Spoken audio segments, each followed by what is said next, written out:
Olá, meus irmãos, nós vamos abrir a nossa Bíblia nesse momento, em Gênesis capítulo 3, nós vamos ler o versículo 4. Gênesis capítulo 3, versículo 4, diz assim a palavra do Senhor. Então a serpente disse à mulher: certamente não morrereis, porque Deus sabe que no dia em que dele comerdes se abrirão os vossos olhos, e sereis como Deus, sabendo o bem e o mal. E viu a mulher que aquela árvore era boa para se comer, e agradável aos olhos, e árvore desejável para dar entendimento.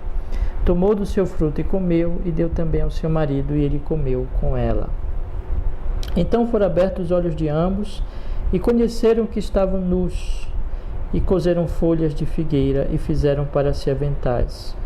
E ouviram a voz do Senhor Deus, que passeava no jardim pela viração do dia, e esconderam-se Adão e sua mulher da presença do Senhor Deus entre as árvores do jardim. Amém. Vamos orar, meus irmãos. Senhor, em nome de Cristo Jesus, perdoa os nossos pecados, Senhor. Nós te pedimos, nos purifique, nos lave no sangue do Cordeiro Jesus e nos dê nesse momento a sua graça, a sua bênção, Pai, para nós podermos meditar na tua palavra e sejamos dirigidos pelo teu Espírito, realmente compreendendo a verdade, ao mesmo tempo que o Senhor abra o nosso coração, nos abençoe, nos edifique, em nome de Jesus, para a tua glória, para o nosso bem, da tua igreja, da nossa nação, em nome de Jesus. Amém e amém. Amém, meus irmãos. Nós estamos, irmãos, nesta série de estudos bíblicos com o tema A Igreja e a Nação, que nós estamos abordando exatamente, irmãos, a influência benéfica que a igreja deve ter sobre a nação e como é que essas coisas realmente acontecem, né? Nós estamos fazendo esse estudo, como eu tenho dito, desde o primeiro dia, porque nós observamos uma certa deficiência por parte dos evangélicos, né, na reação que eles tiveram diante dessa crise, da crise que nós ainda estamos vivendo, na verdade, que ainda está aí se estendendo, que é a crise da pandemia, né? E o meu propósito, então, com esse estudo, irmãos, é trazer subsídios bíblicos, o ensino da Sagrada Escritura a respeito deste assunto tão importante, que é realmente o papel da igreja sobre a nação, né? O Senhor tem a sua igreja, seus eleitos, o seu povo. Existe a igreja que está atuando na terra, a igreja militante, o povo que está aqui atuando em todas as partes, todas as línguas, povos, nações. E todavia essa igreja ela está também ali inserida nas nações, como diversas igrejas locais, como o povo de Deus naquela cidade, naqueles países. E o nosso propósito é exatamente falar, irmãos, disso, de como a igreja deve atuar na nação de forma benéfica, de forma a glorificar a Deus, de forma a, de fato, engrandecer o nome do Senhor Jesus Cristo. Nós estamos então nesses estudos e os estudos e essa série ela está dividida em duas partes, na verdade, né? A primeira parte, irmãos, ela diz respeito aos conceitos, vamos dizer assim, não é? Aquilo que as grandes verdades doutrinárias que apresentam a realidade do que é o mundo, do que é o reino de Deus, do que é a igreja, não é? Enfim, a realidade sobre Deus, sobre o homem, sobre o que tem acontecido. Nós iniciamos a nossa série de estudos em Josué, capítulo 1, onde ali o Senhor apresenta a realidade a Josué.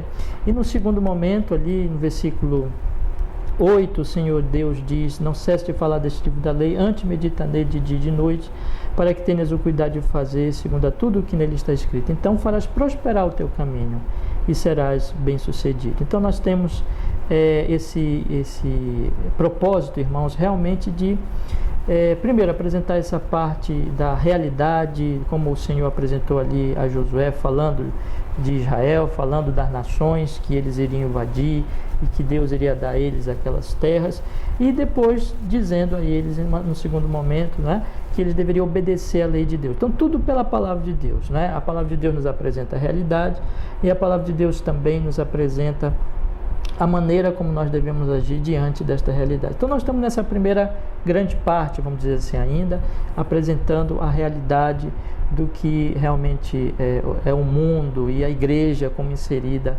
ali nesse mundo e o propósito de Deus em todas essas coisas. Nós já fizemos alguns estudos, já vimos que do homem só vem degradação, que somente em Deus há salvação. Nos nossos primeiros estudos nós tratamos aí desse tema.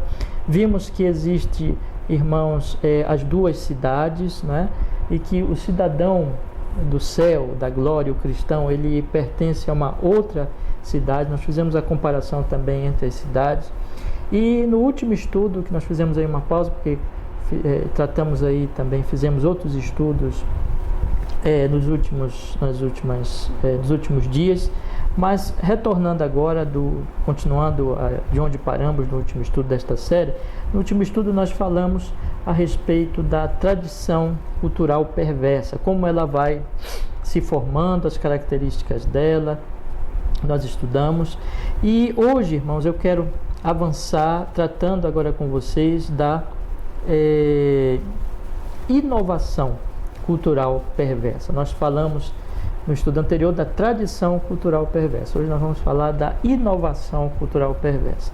Na verdade, essas coisas elas estão juntas. Nós estamos vendo aquilo que acontece no mundo, na cidade dos homens, na cidade do pecado, aqui onde no reino do pecado, neste mundo em queda, o que ocorre, o que acontece. Então, tanto a tradição cultural perversa que se solidifica, né, por anos, décadas, séculos, mesmo milênios, essa tradição cultural perversa, ela tem as suas características, como nós vimos no estudo passado, de idolatria, de afastamento da realidade, de perversidade, enfim, essas coisas se tornam tradicionais e muita coisa então errada numa cultura, às vezes de séculos, de muito tempo, porque aquilo se solidificou, não é?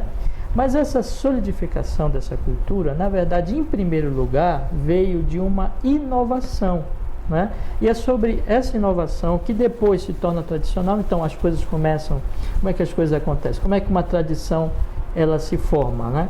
Evidentemente que ela tem o seu início, e esse início, irmãos, é a inovação, né? E depois, com o tempo, ela vai se tornando tradicional. Aquilo que antes era novo, aquilo que antes era, vamos dizer assim, revolucionário, passa a ser tradicional, né? Então essas coisas estão vinculadas, mas o vínculo de todas elas, na verdade, está em que elas estão unidas pelo princípio de que é o homem no pecado, é o homem sem Deus, é o homem em que ele está distante de Deus. E, na verdade, quando eu penso em tradição na cidade dos homens, eu estou me referindo, principalmente em relação ao estudo passado, àquilo que os homens fazem sem Deus, aquilo que é tradicional, aquilo que já vem de muito tempo, mas que é idolátrico, que é tolo, que é perverso, né, como nós tratamos semana passada, aliás, o estudo passado, e a característica, então, a base disso aí é a rebelião, é a queda,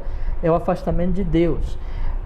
A mesma coisa será também com relação à inovação. No segundo momento, nós vamos ver sobre o Evangelho, que o Evangelho vai combater tanto uma coisa como a outra. E aí, por isso que a igreja sendo, por isso que nós já estudamos em estudos anteriores, que a igreja ela é o povo de outra cidade, né? Por isso que a igreja ela vai atuar exatamente contrário tanto à tradição como também à inovação, tanto a tradição dos homens como a inovação perversa. Na verdade, a igreja ela traz aquilo que vem do céu, que vem da glória, que vem de Deus.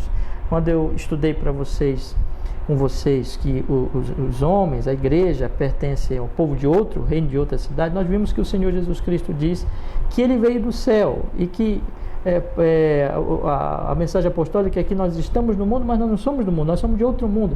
Então a igreja ela começa a atuar tanto contra a tradição perversa como também contra a inovação perversa. Num certo sentido, a igreja ela vai atuar contra essas coisas. Ela vai ser, então, tanto ela vai ser tradicional, porque ela vai buscar impedir aquilo que se inova no sentido de perversidade, se inova para a perversidade, né? Quer se inovar para se tornar as coisas mais perversas, mais terríveis, né? Como também, então a igreja vai ser tradicional nesse sentido, como também ela ela vai ser também inovadora, porque ela vai lutar contra aquelas tradições perversas que se solidificaram ali na sociedade, muitas vezes por anos, décadas, séculos, até milênios. Então, a igreja realmente é um povo diferente. Nós não podemos dizer que ela nem é inovadora, nem é tradicional. Ela é o povo do céu. Ela é o povo que vem da glória, né? Mas por isso que nós estamos estudando esses temas, para que nós possamos, então, ir avançando nesses conceitos, nessas compreensões do que é realmente a atuação da igreja no mundo. E eu peço que os irmãos estejam acompanhando, né? Se vocês perderam os estudos anteriores, não deixe, porque como é uma sequência, então é muito importante que vá estudando também os estudos anteriores. Então assista esse, mas para que você possa compreender mesmo, até esse estudo mesmo, é importante também você assistir, você compreender melhor o que eu vou falar agora, é importante também você assistir os estudos anteriores. Então não deixe, se você por acaso perdeu o estudo anterior, então nós já estamos no 7º estudo, se eu não me engano, né? Então assista os 6 primeiros estudos, porque nós estamos realmente nessa sequência. Então hoje eu quero falar a respeito dessa inovação, né? Então meu tema hoje é inovação cultural perversa. Semana passada, aliás, estudo passado, nós falamos sobre a tradição cultural perversa. Então, o padrão dessa inovação cultural perversa, ela está em Gênesis, realmente em Gênesis, no capítulo 3, de Gênesis. Aqui, irmãos, esse texto ele é extremamente importante para nós compreendermos as revoluções, as inovações, aquilo que os homens eles foram querendo modificar ao longo da história. Se não foi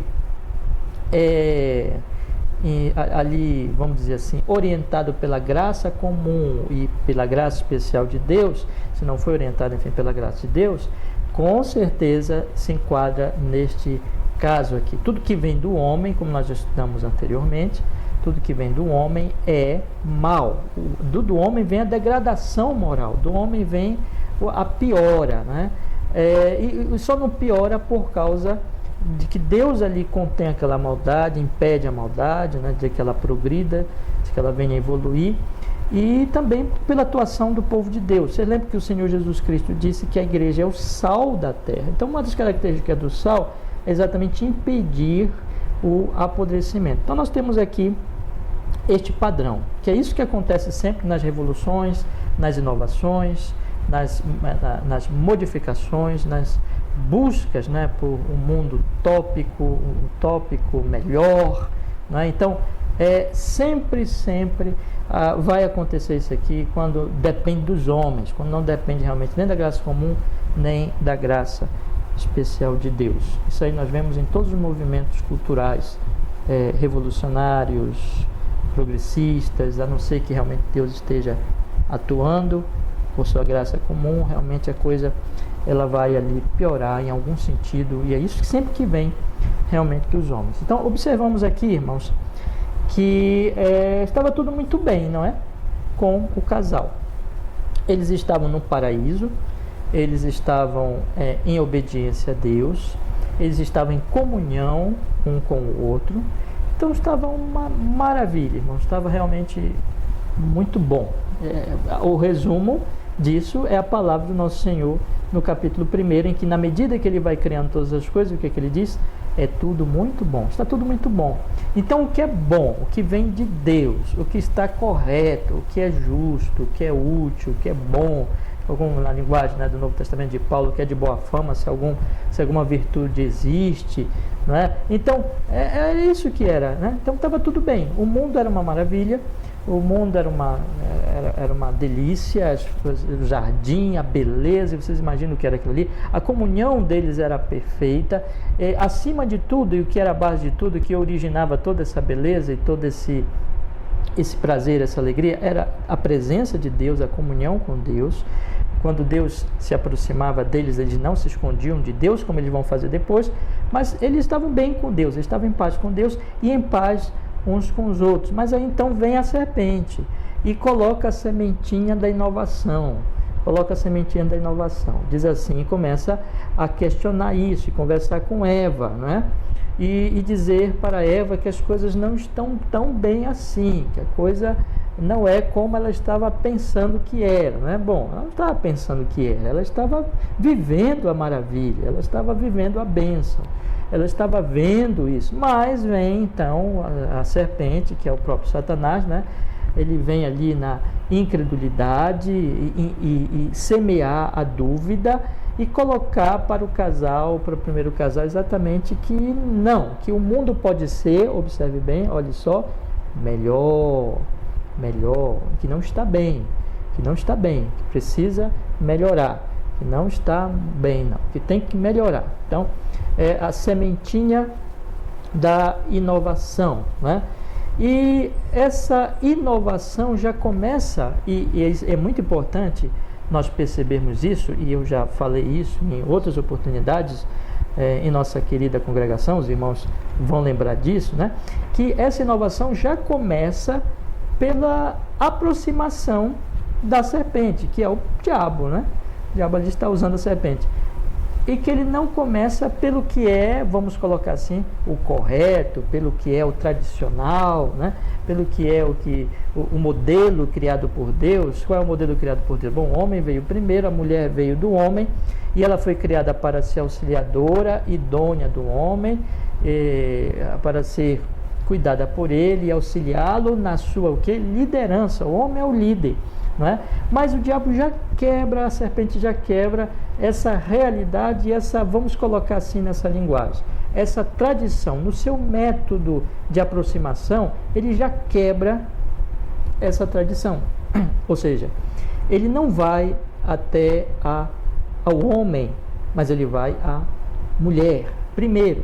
Então aqui já é uma quebra da tradição, já é uma inovação pelo método que se aproxima ali. Então, isso não foi, podemos acreditar,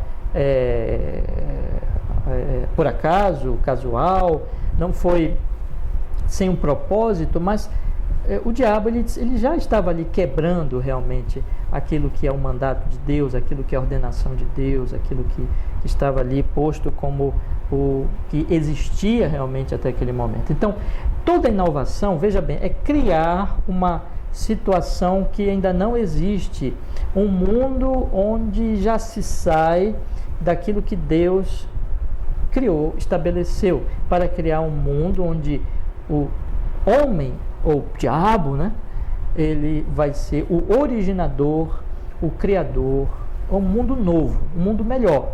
Bom, melhor entre aspas, mas o propósito sempre da inovação, da revolução, do chamado progressismo, e melhorar as coisas e tudo, vai ser nesse sentido de que a coisa não está bem e de que a coisa precisa melhorar. Bom, meus irmãos, o que vai acontecer então é que, o discurso da serpente é o discurso que vai sempre aparecer, já errado na maneira da aproximação, no método de aproximação e da abordagem, como eu disse, já começa errado, mas o discurso também é absolutamente inovador e completamente, então, contrário àquilo que estava ali estabelecido. Veja qual é o discurso. No versículo 4, certamente não morrereis.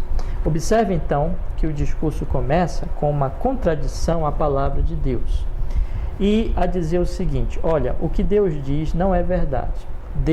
O que Deus diz não levará vocês à vida, à melhora, ao progresso. Vocês não vão morrer. Isso é mentira de Deus. Não haverá nenhum prejuízo de vocês comerem do fruto. É mentira. Então aqui ele combate a palavra de Deus, ele se aproxima já de forma inovadora, quebrando ali vamos dizer assim, aquilo que Deus tinha estabelecido. E em segundo lugar, já no seu discurso, ele já começa dizendo que Deus é mentiroso, que Deus está mentindo, que eles não morrerão coisa nenhuma. Então essa é a segunda característica disso aqui. E veja então que ele está combatendo diretamente Deus, na verdade desde o início, desde o método de abordagem, e agora na sua palavra ele combate a Deus. E agora ele diz que Deus não tem boas intenções com eles, no versículo 5, porque Deus sabe que no dia em que dele comerdes se abrirão os vossos olhos e sereis como Deus, sabendo o bem e o mal. Então Deus não tem boa intenção. Então tanto Deus é mentiroso, como Deus não tem boa intenção. Que não há realmente uma realidade de bênção naquilo que Deus está intencionando fazer, e que Deus, na verdade, é vejam bem, um empecilho a eles, para o progresso deles, para a melhora deles, para a evolução deles, né? Então, eles precisam se livrar de Deus, eles precisam deixar Deus e buscar realmente essa inovação tão prometida aqui pela serpente. O segundo lugar, então, em terceiro lugar, o diabo, ele diz: porque Deus sabe que no dia em que dele comerdes se abrirão os vossos olhos e sereis como Deus, sabendo o bem e o mal. Que se eles então ouvirem o diabo e não a Deus, eles terão um mundo muito melhor, um mundo muito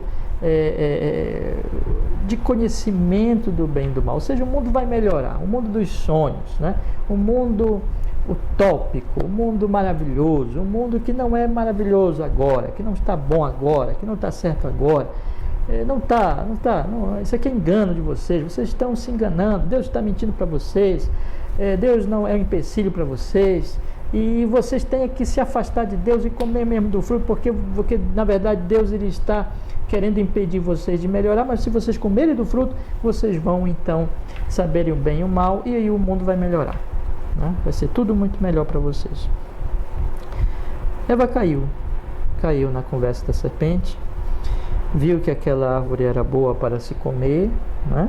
Agradável aos olhos, versículo 6, e árvore desejável para dar entendimento. Então tomou do seu fruto, comeu, deu também ao seu marido, e ele comeu com ela. Comeram. Ela viu que a árvore era boa para ter entendimento, né? Ficou ali desejando aquilo que o diabo prometera. E o que aconteceu, meus irmãos? Então foram abertos os olhos de ambos, conheceram que estavam nus, cozeram folhas de figueiras e fizeram para si aventais. E ouviram a voz do Senhor Deus que passeava no jardim pela viração do dia, e esconderam-se, Adão e sua mulher, da presença do Senhor Deus, entre as árvores do jardim. E chamou Deus a Adão e disse-lhe: onde estás? Ele disse: ouvi a tua voz soar no jardim, temi, porque estava nu e escondi-me. E disse Deus: quem te mostrou que estavas nu? Comeste tu da árvore que te ordenei que não comesses? Então disse Adão: a mulher que me deste por companheira, ela me deu da árvore e comi. Que mundo bom, não é? Eles tinham sido enganados. Eles estavam agora com medo de Deus, nus, angustiados, pela primeira vez, sem paz, fugindo de Deus. E agora, nessa angústia, a primeira coisa que Adão faz é acusar a Deus e acusar a sua mulher. E aí começa a guerra do homem contra Deus, a guerra do homem contra a sua mulher. Ele mais adiante vai ser expulso do paraíso. Deus se afasta dele, Deus o expulsa da sua presença, ele não tem mais comunhão com Deus, a semelhança de Caim, não é? Ele agora está no mundo sem Deus, ele está no mundo amaldiçoado, no mundo onde ele terá suor, trabalho, sol quente, espinhos, brigas, guerras e finalmente a morte. E pior, o inferno. A total afastamento absoluto de Deus. Esse é o mundo que nós vivemos hoje. Irmãos amados, tudo isso que você vê hoje, preste bem atenção nisso, foi gerado, preste bem atenção nisso, pela busca da inovação. Pela busca da inovação. A inovação cultural perversa, porque ela, e mais perversa por causa disso, inclusive, porque ela vem prometendo um mundo melhor e ela produz um mundo pior. E tendo produzido um mundo pior, naquela primeira vez em que essa inovação cultural perversa se manifestou, ela vai produzindo nas outras versões dela, que vão se repetir exatamente como essa primeira, ela vai produzir um mundo ainda pior. Então, cada vez que tem uma inovação, cada vez que tem uma revolução, cada vez que tem uma tentativa de melhora por parte dos homens, na verdade o que vai se criar ainda é pior mundo. Ainda que aparentemente tenha acontecido uma libertação, uma melhora, um livramento daquilo que estava errado, mas o que vai se produzir, eu digo no sentido do homem em queda, do que pertence ao homem, são coisas ainda piores do que aquelas que encontrávamos outrora. Piores. Então, essa vai ser a característica de toda a inovação. Isso aí está mais que provado, né? Na história da humanidade, na história do século XX. Veja quantas coisas, século XIX, século XX, os homens buscando um mundo melhor, as promessas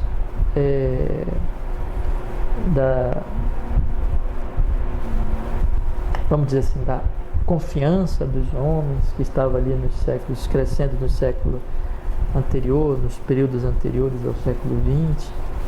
E veja o que aconteceu no século XX. 2 guerras mundiais, milhões e milhões de mortes exatamente produzidas por movimentos querendo transformar a sociedade, melhorar a sociedade, como comunismo, nazismo.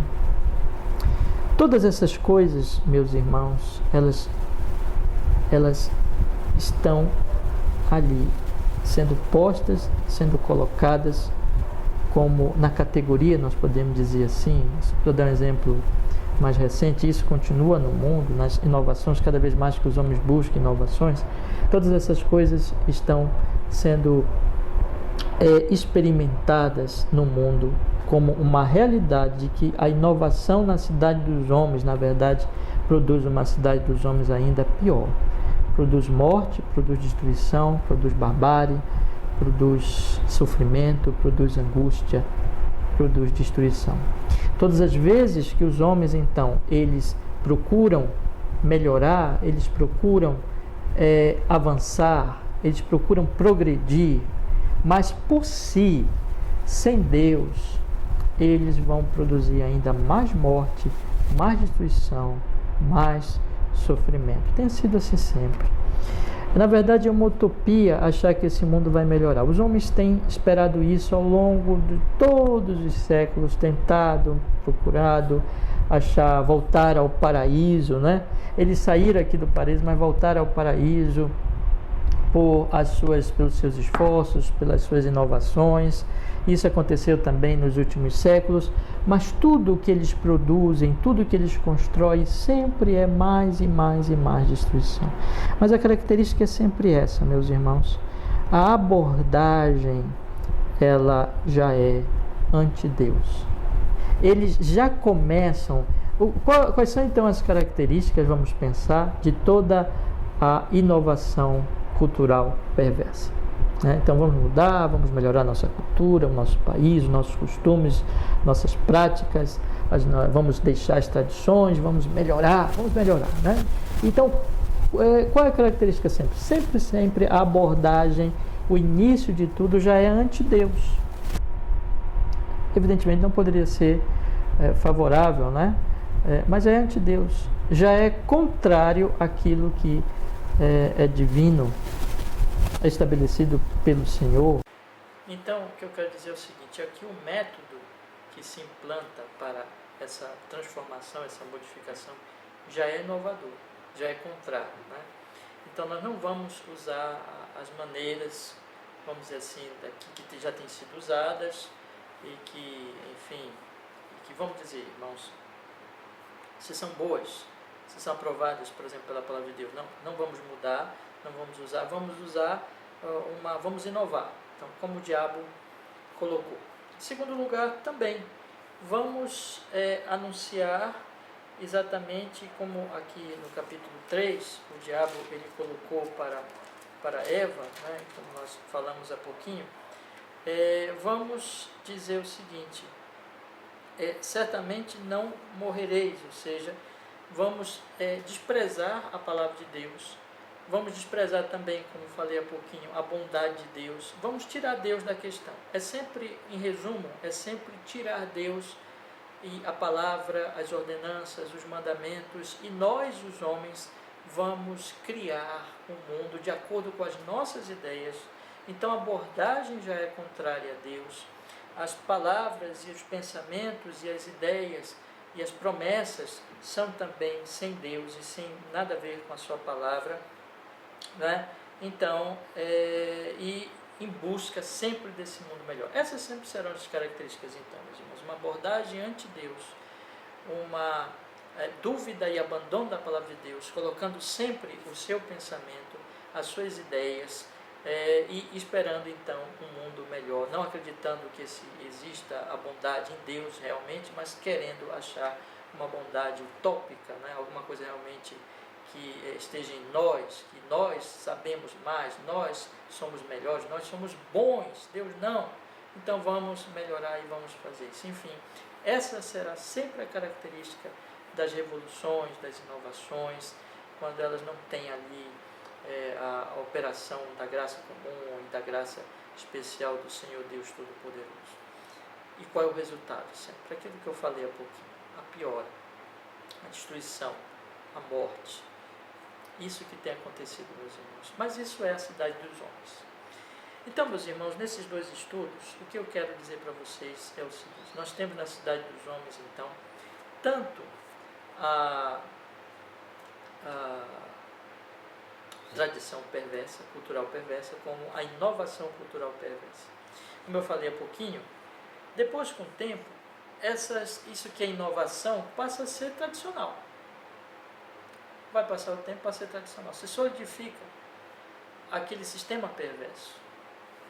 Mas daqui a pouco, né, vai se querer fazer ainda uma outra inovação que vai piorar aquilo que já está lá, que já é muito ruim, né? E aquilo que, vamos dizer assim, devido à graça comum, existe ainda de bom naquela sociedade, devido à graça comum, devido ao fato de Deus ter contido ainda ali, impedido que a coisa piorasse, essas inovações por parte dos homens, Deus retirando então a sua graça, permitindo que essas inovações sejam feitas, o que vai acontecer então é uma destruição ainda daquilo que ainda é bom e uma piora progressiva. Então é isso que existe no mundo, é isso que ocorre no mundo. O que eu quero dizer para vocês é o seguinte: é que dos homens não podemos nem mesmo nos iludir achando que todas, e esse é o meu ponto que eu quero concluir o nosso estudo hoje, puxando do estudo anterior. Nós não podemos imaginar que por parte dos homens tudo que é tradicional é bom. Na verdade, o que é por parte dos homens, sem a graça comum, sem a graça especial de Deus, o que é tradicional é perverso, faz parte do quê? Da cultura tradicional perversa. Também nós não podemos esperar por parte dos homens que toda inovação, toda revolução, toda modificação é boa. Se for sem a graça comum ou sem a graça especial de Deus, também as revoluções, as inovações também vão cair na categoria da inovação cultural perversa. Vai produzir morte. Então, esse é meu ponto. E eu vou ficar aqui, meus irmãos, no nosso estudo de hoje, mas eu queria que essas coisas ficassem bem firmadas na nossa mente, para que nós percebêssemos, então, aquilo que já temos dito ao longo dos estudos anteriores. Sem Deus não há esperança, irmãos, nem com tradição, nem com inovação. Tudo é perverso. Nos homens, na cidade dos homens, no que depende dos homens, a tradição cultural é perversa, como também a inovação cultural é perversa. Esse é o meu ponto. Onde é que está a solução? Na graça. Na cidade de Deus, quando ela vem a nós, em Cristo Jesus, o Espírito Santo opera em nosso coração. Por isso que a igreja, ela vai ser diferente de tudo isso. Ela vai lutar contra a tradição cultural perversa e contra a inovação cultural perversa. Que Deus nos fortaleça, que Deus nos abençoe.